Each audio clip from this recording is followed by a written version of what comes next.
welcome back to Voices at the House of Sophia. Today, we're delighted to have Cristina Pandolfo, also known as Astrum Lucifera.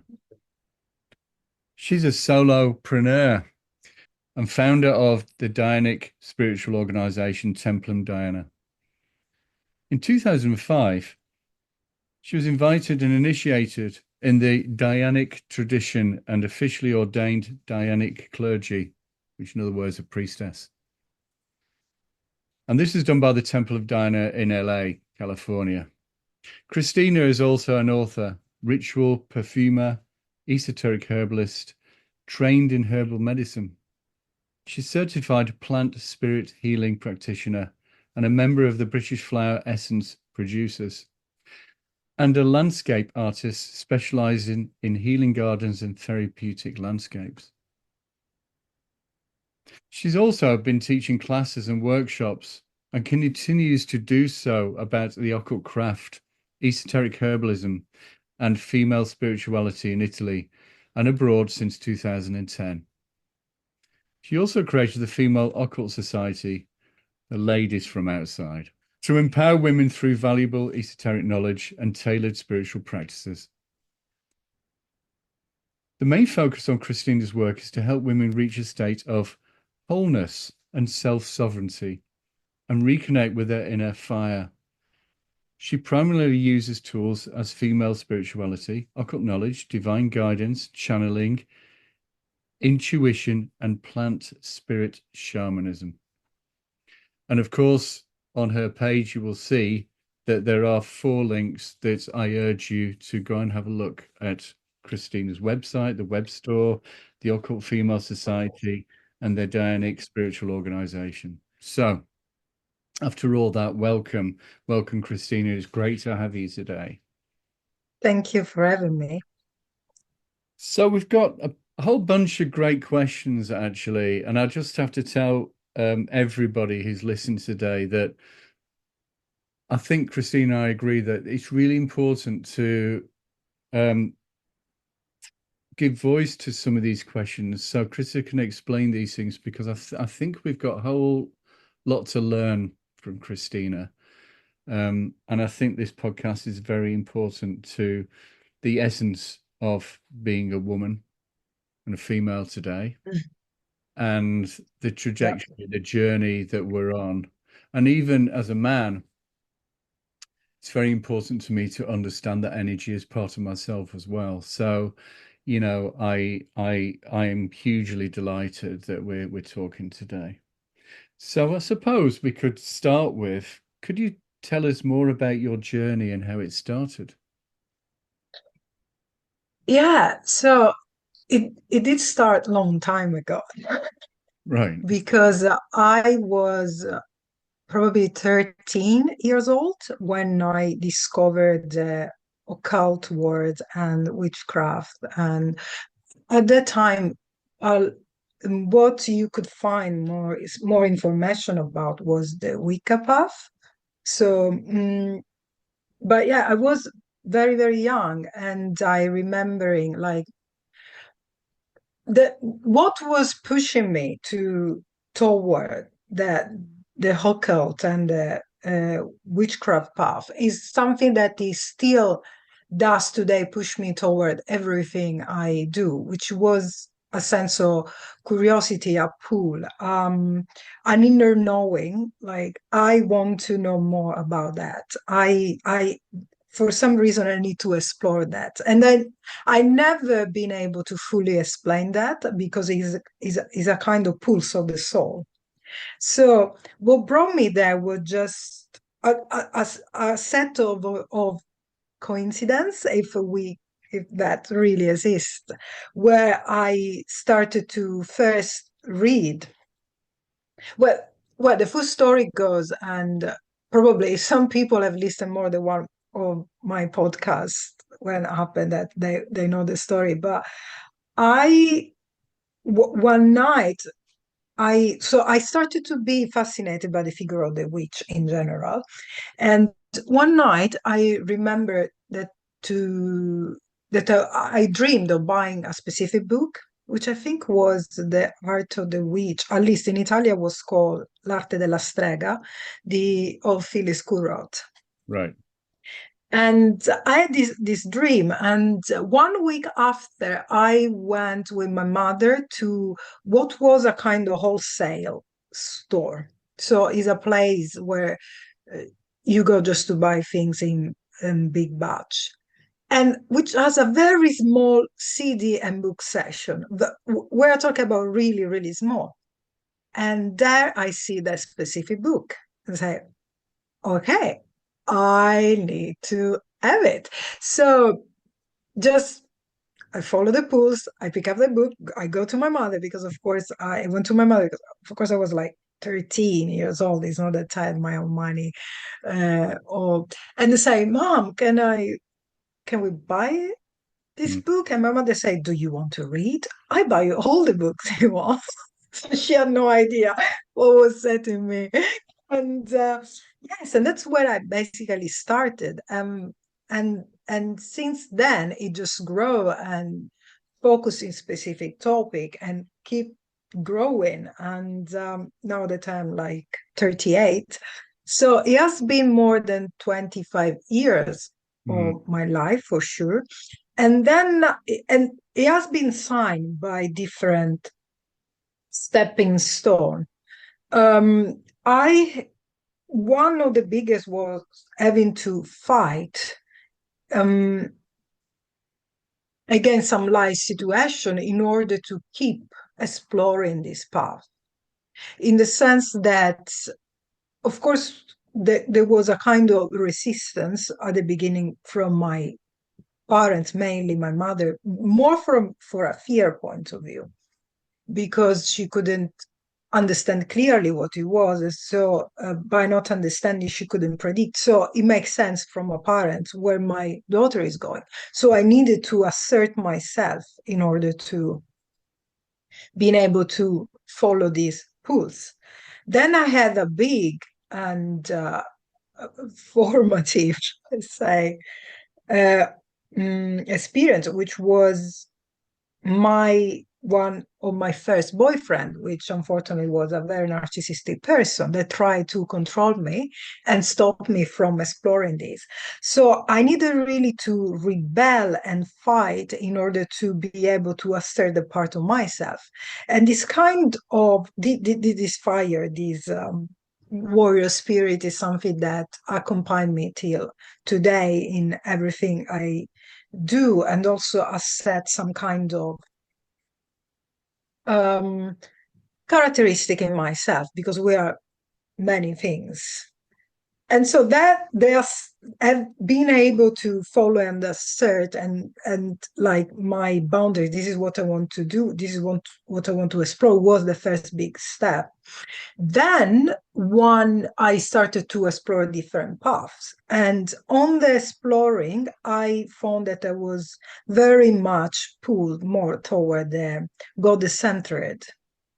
So I was not really able to identify myself with a male god, and I was always moving toward that direction, and that brought me to discover what is known as Wicca, Dianic Wicca. Although is a I don't really use these terms. I call them more like Dianic tradition or Dianic female tradition, because it really doesn't have one of the main principle, fundamental Wicca, which is the division between a god and a goddess. But the topic about Dianic tradition is all another very big, maybe we will do another podcast I'm about sure, that. no, I'm sure. But so, I want to say, I mean, you telling me all sorts of very interesting stuff, but some things, when people talk to me, a lot of things drift across my mind, Christina, right? So yeah, describing how this all started for you and then talking about coincidence and people who know me know that I'm a Jungian psychologist anyway. And I think that, for me, the act of coincidence are points of something happened that opens new doors for people and yeah, it encourages new ways of learning. And at 13 as well, that's a yeah, superb time of self-discovery. It's a highly volatile time, obviously. And then later on, you mentioned learning about your fire and the way you need to present yourself and to look after yourself because of relationships with others. And this guy you mentioned was narcissistic and whatever. There is a cultural thing there, actually, which I know, living in Italy, I know that stuff. But what it does, like you quite clearly said, is it almost again urged this energy from you, this understanding of the Dianic tradition, the power of woman, this, the almost at times when you have to, the warrior, and at the same time the healer. So, there's some really beautiful things you're talking about in this. So I'm going to let you carry on, but I just want to say that looking at even psychology, that kind of happens, it's there, isn't it? And yet something happens. Yeah, indeed, a lot of things I do and the way I help women is something that I had to learn to help myself. That is the principle of the wounded healer, as we could talk exactly. And so, as I was saying, I discovered the Dianic tradition and I started to read. And I remember I was traveling to London. I was like probably in my mid-20s, 25, more or less. And I bought this book about the Dianic tradition, and I was in the underground. I was just visiting London. And I was reading, saying, oh, I would love so much to be able to study with one of these women. And 4 years after I graduate, and I start to look for an internship. Actually, I was looking for an internship in UK. I graduated in landscape architecture, as I was saying. So, and I was looking for an internship, but I got no answer from UK. I get an answer from a place in California, from a woman living in a place that I didn't even know existed. And in my adventurous spirit, I say, yeah, I go. Even if my knowledge of English was like very basic, say, I'll just, for some things I know that if I think to them, maybe you don't do that. So it's just not a matter of thinking, it's a matter of doing. And so once we do all the visa for students or better for an internship, etc., I start to look around the area, see who knows if there is like a Dianic community. And there was actually one of the main Dianic community, very close where I was going to be. Included what was happening that my mentor, which is Ruth Barrett, was coming back to the area of California to teach, to start the spiral door school for the Dianic tradition, exactly when I was going to be there. So that the other coincidence, everything I always did was pulling me toward that path. And so it just was a matter of perfect timing. And then, so when I was doing my internship in USA, then I also got my ordination inside the Dianic tradition because I wanted to be able to share this tradition with other sister women once came that I would have been back in Europe, in Italy, whatever I was going to be. Only when I was able to do this, I then was that access to UK was open to me. So I needed the first to go there, do that, and yes, exactly was how it was meant to be. And once in UK, then I also deepened another aspect of my path that is extremely important for me, which also was one of the beginning of my journey, which is the connection with nature, which I always had. And as it's always been a kind of safe space for me, like a place of inspiration. I used to write poetry under trees, and like I used to love being in nature. I still do. So I always had this great connection. I was eating flowers when I was a baby, like every just flowers and eating them. So, and this connection with nature brought me then to the exploration of another phase of our relationship with the plant world, which I know by my studies, because I study landscape architecture, then I studied nature conservation and did other things, and study the herbal medicine part as a complementary, like a distant learning, and which was the shamanic approach to nature and the working with plant spirit, which was another big part, a big step of my path. And today, although I never stopped to teach and share, my purpose was always, I want to learn this so I can share it, not for the pleasure of like, I need to get profit or something like that. No, because I want to be able to share these things so other can benefit from it. So that's always been a pattern in my life, learning and sharing, learning and sharing.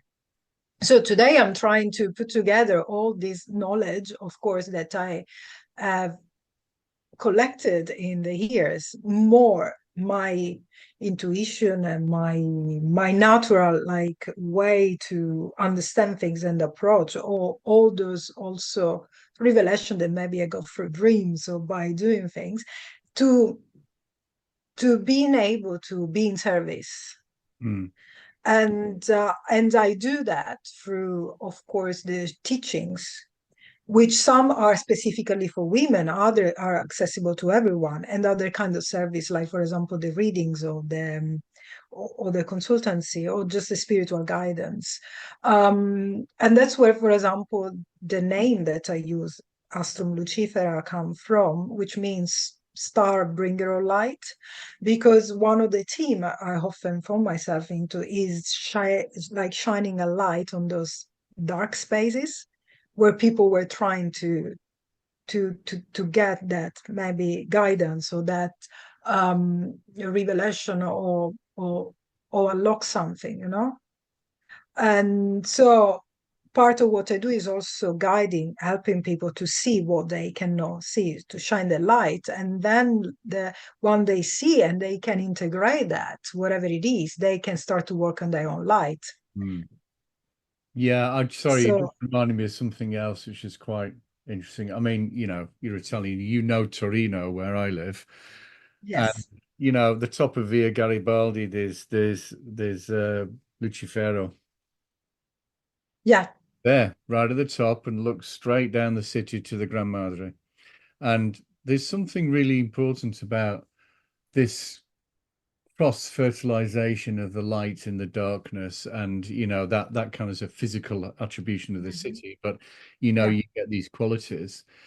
And I think I'm right in saying, I could be very wrong, but I think I'm right in saying that was really an important feature of going to Los Angeles. I mean, the City of Angels, right? And it has an older Mhm. meaning behind the city's name, but there's a lot of interesting stuff in LA. There's a lot of stuff, and I know one or two people in LA that are practitioners. And I think that was almost a grand introduction to get you out there into the world to do what you're doing now. Yeah. And, you do talk about all this knowledge, and I'm just wondering, is one of the questions really about how you believe spirituality and esoteric knowledge. I mean, let's get back to helping women's empowerment and self-sovereignty. Can you tell us more about that?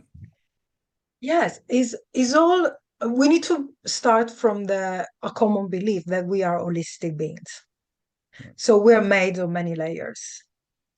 And the physical layers, our body is we, which is often in some most spirituality is almost in some spirituality demonized, in other like take like took like almost for granted or something, just used like just a container we're in.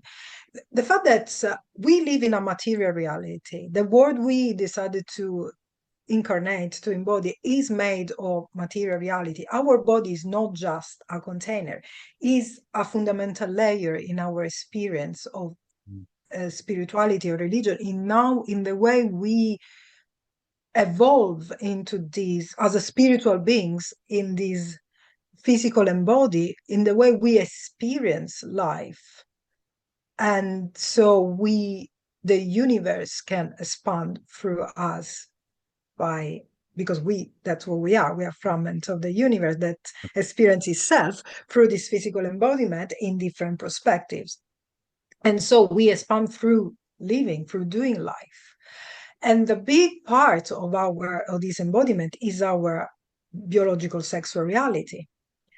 It is true that energy self doesn't have sex. Yeah. Our body, our biological reality, our sexual biological reality, and influence the way we experience energy. We work with energy. We express energy in the world. Mm. And also how we express ourselves in the world as our individual self. And we will get that, because I think there is something very important that need to be shared about that. And our body is holographic. Every cell contains the seeds and the blueprint of our of the whole, you know. So when we say I'm female, it's not just my genitalia. Every cell on my body is programmed with a blueprint of female, and that's creative force, which is the ability to manifest, to bring into the material world thoughts, energy, and feelings as well. And in order to be able to do that and to work with an energy, we need to be in the body and we need to understand how they work. So there are some practice that we do on the female body that are in service of our spiritual development and our also practical magic.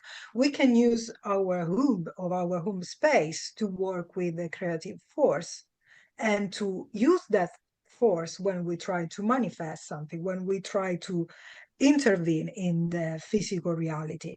And also we need to be aware of how energy is stored in our body, so we can, in order to assert sovereignty, we can decide which energy we want within ourselves, how to clear what we don't want. And that is anchor on the body. And of course, there might be practices that are suitable for for both sexes, included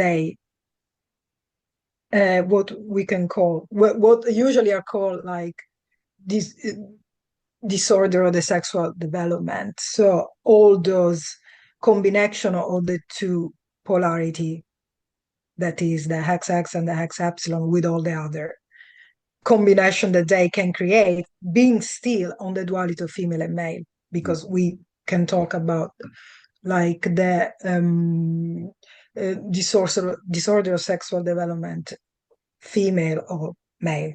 It is always a matter of an X and a Y, and we don't have like a C, a D on that. It's always, but having said, so there are practices that can be applied to any kind of embodiment, and other that are specifically.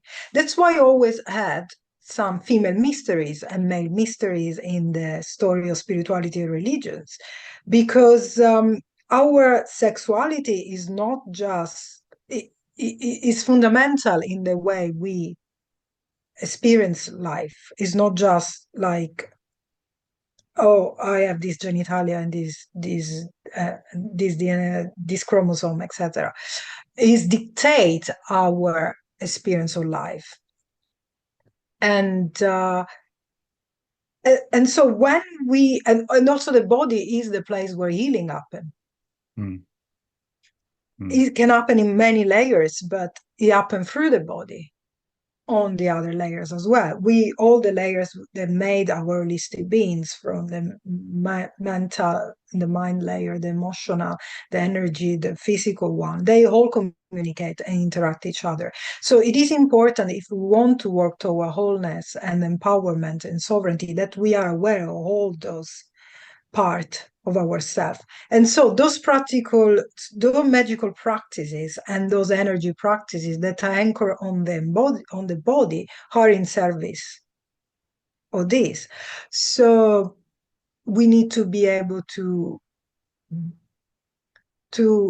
be friends with our body again, because between what happened to us sometimes, people that have violence done on their body, that can create a detachment for that, or no, what society say that how we should be and how we should act, that they can create other kind of wanted to refuse the body, but the the in order to be empowered to be, we need to be whole, we need to be healed, and so that's why it's so important, like have some practice that I tailor to work on our embodiment in each of those phases if we want to complete that journey within ourselves. I hope it makes sense what I'm trying to. Absolutely. No, keep going. And Right. and it is also in part to understand how is important the concept of diversity and the consequence of exclusivity, especially today when like everything should be inclusive, everything should be, because this is what I define one of the biggest paradox I think we experience, which is although we are one, we do life and we do experience life through individuality. And so is that almost constant space, liminal space of knowing that we are all connected, we are one, but we experience life and we grow into life, and we develop through life by our individuality, and that individual self is sacred. That's why I have a lot of it scares me everything that speak about homologation and labels, because in that which is another, like, because in the constant race of the human being of chasing that feeling of belonging, which is connected to that fact that we are all one, we look into groups and labels and define ourselves through those external like means, but in part they become tools of oppression, because at the moment we define ourselves, we label ourselves, we are limited ourselves as well. So and it is so there is this constant, and I think the wisdom is in the being able to stay on that space of, okay, I'm aware that I'm not my body and my identity, I'm not my ego self, but I need to lose myself in the ego self to do what I'm meant to do. Right. Yeah. There's something else you made me think of, right? Yeah. This is about, this idea of, I mean, it is a human paradox by wanting to be an individual and wanting to belong at the same time. But I kind of take it much more spiritually than a kind of a base level understanding of what we do in society. And of course, these days, I mean, diversity rides high, and it's about understanding what we need for ourselves and how we want to describe that and present ourselves again. And yet at the same time, we still belong to the wholeness of being human and our transactions and relations to everybody else, right? Because we're not whizzing around the universe ourselves, we are connected to everything, as you quite clearly say. And it just to get to, I'm being very clumsy here. What I was getting to the point, which is in my head, was there's a beautiful diagram, a Sufi star, where it's constructed of many parts. And some of the Sufi philosophy is to learn and become the whole. We have to kind of slot out as a lozenge, as a shape of the star to understand that bit. and then reconnect with that. And another thing happens and comes out there and reconnects back again. So we're constantly moving towards a singularity and then bringing it back to the whole. And I think if that's not a magical practice, I don't know what is. I mean, this is what happens to us, right? Yeah. I'm really glad you mentioned this stuff to do with working with these things in a diverse world. And, you know, I mean, he creates his own tensions, doesn't it? As well as an Hmm. understanding of an acceptance of we are different people, but you know, there is something about belongingness and is that a Yeah. word? And connecting together um of the self. So yeah, I Yeah. mean, lots there. Yeah. Yeah. It is because, like, in these many um, many faces of the universe that is us, okay, is our individual self that is in service of that Right, learning and expansion. That's why we have an ego, right. which everyone is like, oh, the ego, the ego.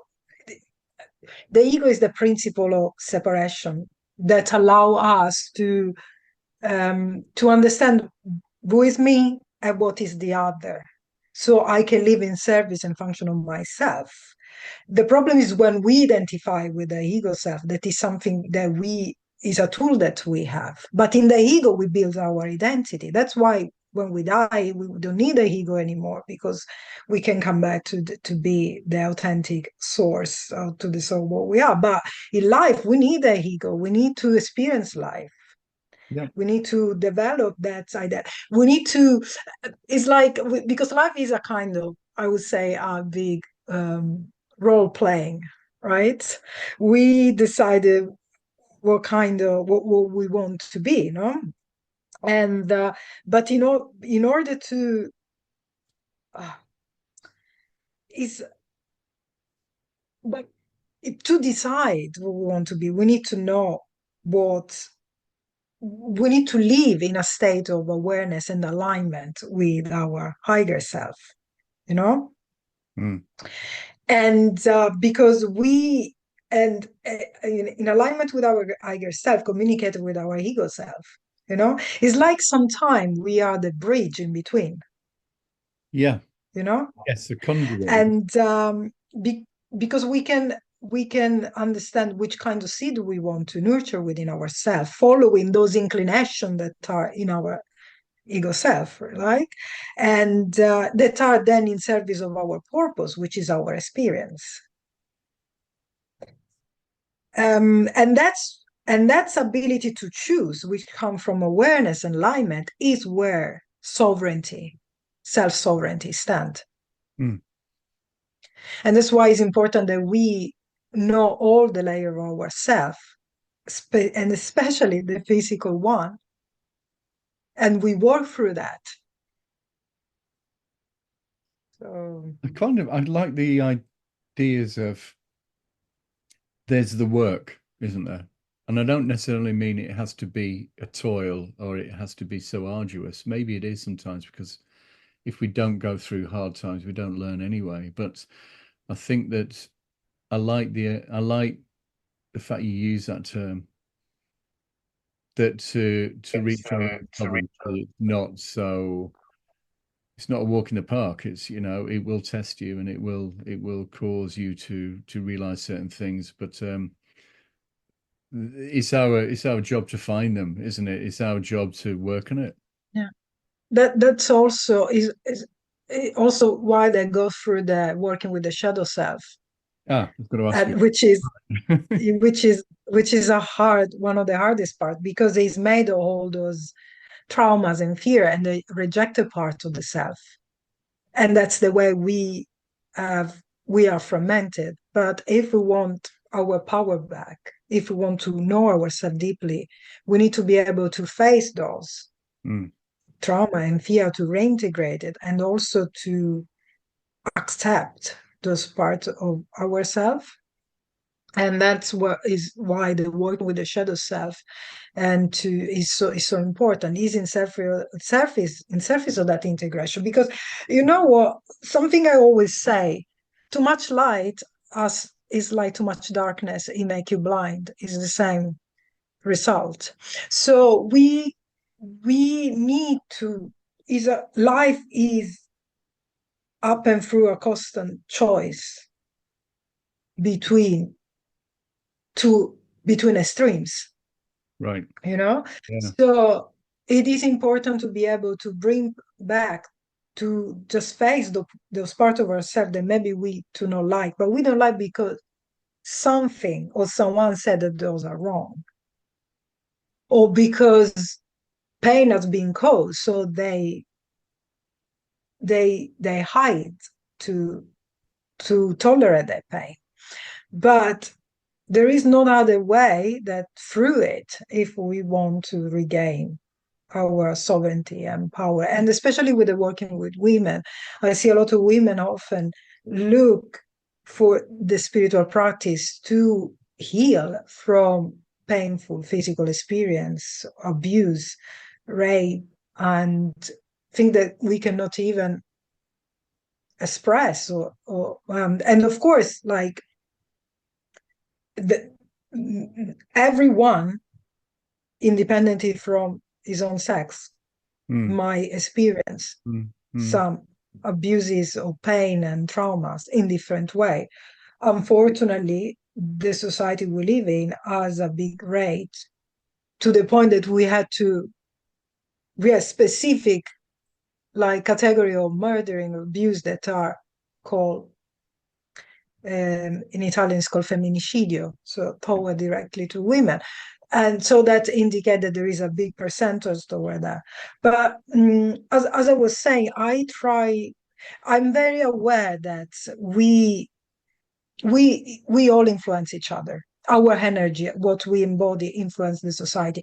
That's why ultimately the points even of the Dianic tradition that work exclusively with female, or the work that I can do when I work exclusively with females, is always aimed to work on the individual, to create awareness, or to bring back awareness, to bring clarity, to bring harmony, so that individual create a better society, because society is made of individuals. So the ultimate goal is always the working all together, Right. but to be able to work in a way that shifts the paradigm, that is create a better world, is need to start from the individual working in it with herself or himself.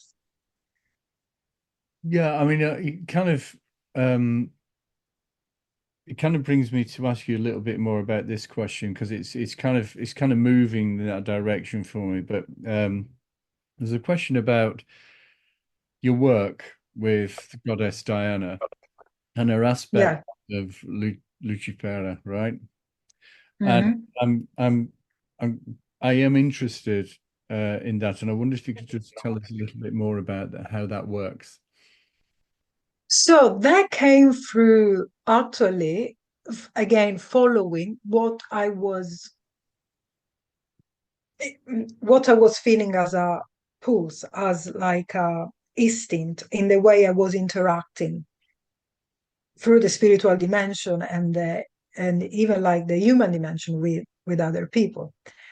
Um, Lucifera, as Lucifera itself, are like epithets which are performative epithet, meaning everything that acts as a bringer of light is acting as a Luciferian figures. Christ, Right. they might like or not, is a Luciferian figures. Yes, of course. Like many other god and goddess that act as bringer of light, both from an intellectual mental point of view of enlightenment, and both from like shining light in the sense of bringing comfort. So from an emotional point of view, like healing from pain, etc., or bring clarity, bringing understanding. And understanding of things that is not always mean that is a pleasant experience, you know. So the I always as a Dianic priestess, but also this started even before, like being in the Dianic path, the divinity I connected strongly, and they were with me since the beginning of my journey, were Bastet and Diana. Yeah. And through Diana also, I in part was able to find the Dianic tradition. But the aspect, of course, of Diana that we know today is more the one that is the result of a syncretism with the figure of Artemis, in the sense that Diana, as a goddess of the moon, of the hunts, as most people know her, is the result of what happened at the moment that the Italic Diana got a body in Artemis, because they had some similarity in their aspect. But Diana and Artemis are two different goddesses. And Diana was present in the Italian land before Artemis was in some way introduced. And one of the oldest aspects was this connection with the Potniateron, which also has the connection with the Lucifer aspect, but in itself is in the name of the Diana, means of the light of the sun specifically, and is also connected with divine, with the divina, divinity. So Diana is itself a light, a goddess of light, Right. and is of the starlight, of the solar light, because the sunlight is a starlight. Yes. So, and all those aspects that have to do with the expression of light included the reflected light, so the light of the moon, which becomes different from the light of the sun, although the source is the same, or the light of the flame that he used as protection, or used to on the darkness. And so I started to explore, although there is not much, these aspects of Diana, which is one of the most ancient, which is the aspect of Lucifera. And to the point that sometimes I think is Varro, that in one description of the gods that were worshipped in a specific place on a list, it puts Diana and Diana Lucifera as two different entities. So I developed my own system, because this is why also I created a course that is called Lucifera, to connect with Diana as embodiment of light in different aspects. Sunlight and the light of the moon, the light of the fire, but also Diana as spirit of the wild place, because that's, and so the topics is really big and very long, and but that is that connection with the divine was a mutual looking for each other, like through affinity. This is what I do, this is what I feel, and so that is why my instinct is pulling me, my intuition is pulling me towards, so I can expand into the give the knowledge, that potential that I have. And so this is like what is the aspect of Diana's, one of the oldest, on the Lucifera, which is exactly bringing her light as embodiment of light itself. Diana is the light that shines through the trees in the woods, for example. No, that is the sunlight, is the light of the day, and that's open a lot of other possibility of light, understood as being able to bring clarity and enlightenment on the shadow part of the self, so you can understand yourself, and through understanding you know yourself, and through know yourself you can choose, and by choosing you can assert sovereignty. You've made me something else now. You've kind of, last week I was kind of engrossed in thinking about Egyptian magic. And I was thinking about the journey of the solar bark, etc. And Ra and Osiris and things like this, but it was the journey that compelled me more than anything else, rather than the gods implied with that. And when you suddenly said, I mean, people often forget this, but the sun is a star. Well, of course. And if you think the starlight that lights the moon, there's the direct connection between Lucifera and Diana Yeah. as a combination. Yeah. And then if you think about the journey of the solar bark, which is starlight, really, right? That goes through the cycle, but then it's talked about as the dead sun in the Tuat, right? And Hmm. actually, there's a rebirth. So the feminine principle really is very high in that story, even though it's not Hmm. mentioned, right? So you get that kind of energy, but it is about the idea of the combination of starlight and moonlight. And then if you think about the lunar cycle from the dark moon to the full moon and things like this, and there's high energy points, that it's an interesting how we talk about things in so many different ways, and yet we keep coming back to that principle of Yeah. rebirth and relearning the self and the completeness of the self. We keep having to kill off the old self and be reborn in the new self, Yeah. and the fecundity of that, right? It's the whole essence of life itself, and it's cherished, right? It's very, very special, but it is the feminine Hmm. principle. I mean, I'm sure a million people might argue against me, and I'm happy with that. But there are some traditions underneath things that, you know, um, are just talked about in different ways and become other things. But we can pull it right back to some of those really main principles of that is part of our journey, is that is part of our discovery, and that is part of our, he talked about Christ was resurrected, right? Dionysus resurrected, right? Mithras, the Hmm. resurrection thing there. And if you think about it, they're almost moon gods anyway, because it's lit by the star. So Yeah. yeah, you've got me going. Yeah. Right. Yeah. And is and although it's the same light, how does it change the quality and the energy carries at the moment meet a different body and is reflected back? So Right. the quality of the light change, you Mm, know? And we are light anyway. That's what we are, conscious light, mm, dreaming ourselves into being. So yeah, so that is the source of all light. And also in the plant spirit, we work with the light of nature. That is the principle that allow us to communicate with plants, because ultimately we are made of the same light, and through light to carry information, and through that creating the coherence through the heart, which is an organ of the biggest organ of perception that we have.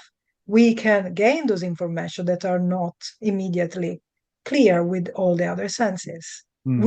We tune in through our common um, primal, primal like material, if we could call, although it's not matter in the sense, but that is life, that is light. Right. Right. Yeah, Yeah, the alchemical tradition and things like this. I mean, that's yeah, that's that's what allow us to be able to connect and communicate, is yeah. because the information that are carrying that light spectrum. And And I yeah. think you kind of answered some of this, but I'm kind of point you towards it a bit more directly. Is that what do you think are the most important qualities, if you like, to develop in order to move forward in spirituality, your practice? What do you think? What do you think is important there? Truth and authenticity, for sure. You Okay. need to be willing to be yourself, like authentically, without all the stories that we tell, all the story that other people tell. And so drop the judgment, for sure. Then there is absolutely a matter of consistency. As everything you want to learn, you need to, is the consistency that makes the difference, Right. you know and discernment. to judge is useless. At the moment you understand that we are like as different beings with our own path, is like you understand that to judge is completely useless. Like you don't even think about discernment, understand what is right for you, or what is and what is not, where you should go, Mm. following the truth that is your own truth. That is fundamental. So that's another quality, being able to discern, because discernment helps you also to understand when a specific teacher or who is acting as a teacher in the moment is valuable for you and your path or not. Um, the development of intuition, and so work on your intuitive self. Do not dismiss that Mm. just in favor of what the mind can understand, because everything is first conceived and understood through intuition, and then is metabolized and brought through the mind, so it can be acknowledged. I don't know if it makes sense what I'm trying to say. Absolutely that. I mean, you know, it's interesting you mentioned the mind. I mean, you know, it's been argued for centuries that, you know, people talk about the mind as the brain and what it does. It just isn't. I mean, there isn't any evidence for the two things being co-joined. And I think Yeah. that, you know, I haven't found anybody that can actually describe where the mind is. We know it's there and it's working away even right now. Mm-hmm. Not the brain, it's something else. So when we talk about intuition, it's Mm. some other quality that lies in a rudimentary form until we connect with that, until we exercise these things, until we bring it to life, to feed us with things. I mean, I think you're right. I think it's one of the qualities that we neglect, you know, and I think we can certainly tune it Yeah. much more special and things like this. Um, I love all those things. That's absolutely fantastic. It's kind of like, you know, the journey, the lessons we learn along the way of these things pop up, and it's the recognition of things and looking at the authenticity of Yeah. ourselves growing through these things. Who am I? Who really am Mm-hmm. I, and where am I going, and what's happening right now? Um, but you know, coming back to the aspect of your work for women, Mm-hmm. I'm going to ask a question. If for the women listening today are starting on their spiritual journey, or if indeed they're still on they are on their spiritual path, what suggestions do you have for them? Apart from what we already say that can be common, is definitely to to work with your own body, to be within your body and do practice and work that is involved with your body, to understand how, which is your like unique way to work with energy. And you can understand that and feel that if you are in the body, because the body is what allows you to feel it, Right. and also is what allow you to feel emotions, which are a big part, if not the fundamental part, of a manifestation process, you know. Hmm. And so that's why is so important. I think that for women to look into, even if it's for a brief time, spiritual practices that are tailored specifically for your embodiment as a female being, because it's allow you to complete your, to add the missing tassel. That's also why one of the reasons I created the occult female society, which of course like is only for biological women, but again is because I cannot offer a service that I'm not trained for. So I do not have the knowledge to be able to give valuable practices to trans-identify male um, or man, and just I don't have it. So I is against my honesty and my ethic to to offer something that I cannot. Right.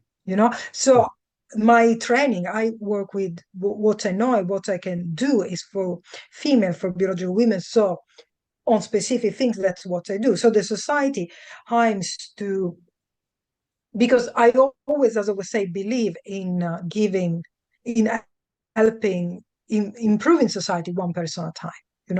So this one-to-one work is fundamental, but when you do one-to-one work, you also need to consider that the exchange on a monetary point of view is it needs to be on a certain way in order to carry that. And I wanted to create something that was still valuable but was accessible, and that's where the idea of creating this society where through the subscription, which is like £5.50 a month, women get not just get to create community, because of course they will be interacting with other members, but they receive teachings tailored for biological women in service of their spiritual path and their development and their healing, and valuable teaching in a very affordable way, and starting from the beginning, like from the fundamental of energy anatomy in your female body, how the energy move, and spiritual hygiene, how to feel energy within your body as a female embodiment, is how to use it, starting from the beginning, and also giving teaching that can be applied to any kind of spiritual belief that you have. So you don't need to be of a specific tradition. You can still apply those practice and those teachings to your own belief. But that is another layer of empowering, of being able to go through your daily your everyday life and facing challenge or assert awareness and choose asserting boundaries and say, I discovered this about myself through my body, what I need, what I feel. So I say no to this, which might be food, which might be another person, which might be a relationship, which might be a job, because I can feel rooted in my body is not good for me.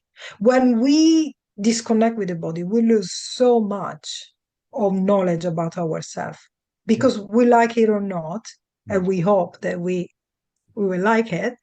Our body is our tools, our mean. Everything go through that, and is what allow us to do experience, or also the spiritual dimension, all the feelings we feel it through our body. So yes, definitely look into something that is specifically also or your own experience of your as a human, so your humanhood and what it means to be a spiritual being incarnated in a female embodiment. Right.